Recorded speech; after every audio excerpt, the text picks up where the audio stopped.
If you ever need to access your fuse box, you open the glove box, you see these two knobs, you turn them 90 degrees, drop it, and there's your entire fuse diagram, which should have a piece of paper. If not, I'll attach one and you can see what each one does, and you just pop them out and test them. You can get a fuse puller like this, or you can use needle nose pliers. Sometimes I do that.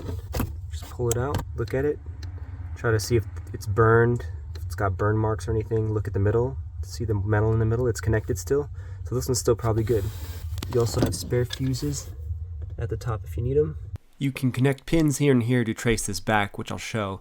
But if it's not a short and it keeps blowing, then you have a larger issue that you need to trace back and find out what it is. Turn it to DC. You can touch the black lead to any grounding point. I just touched it to the metal here.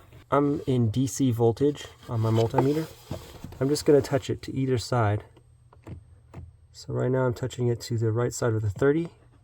And you can see it's 12 volts. And I'll touch it to the left side of the 30.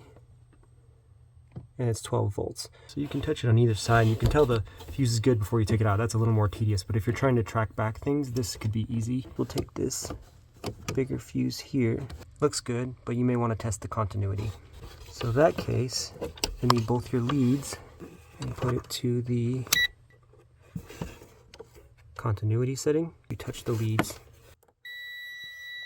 You hear the beep and it lights up. To see if this is broken in the middle, you just complete the circuit. This fuse is good. If you didn't hear a beep and you're making full contact on each side, then it's broken in the middle. You usually see that, but every once in a while you'll get a fuse that you can't see that it's actually broken in the middle. Or it looks good, but it may be burnt very close to the edge. When you replace a fuse, for instance, you can see my 10 up there is different.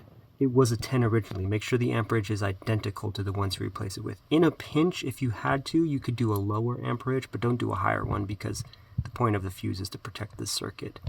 You see above there I'm out of 10s on my spare fuses. If I absolutely had to in a pinch, I could use the 7.5, and if it pops, it pops. But you want to stick with the same exact fuses. If you're playing with your radio or messing with your audio and you happen to short something out, which is very common, and you're having issues tracing back the fuse, the first step is just to make sure you have the right diagram for your car. Even the 2007, which is the one I think I got, is significantly different in certain layouts. The 14 fuse here was in a different layout from what I was initially looking at, and because of the piece of paper they give you with symbols, which you're not exactly sure what it means, and then 15 different fuses per symbol, you have to go through each one, and then you're not sure exactly where each one goes or what it does or what it branches off to. You're just trying to guess, and then you think, oh, it could be any one of these. So number 14 seems to be the most common one you'll blow for the radio fuse. The other one may be the cigarette lighter. There may be a few others. I hope this quick little how-to helps someone out. My goal here was to share that the number 14 fuse is for the radio. It was driving me nuts trying to trace the wrong fuse the whole time. So make sure you got the right diagram. If you're playing with your radio and the thing dies and you can't turn it back on, go here first. Good luck on all your projects. And don't forget to subscribe for upcoming videos. Until next time, take care.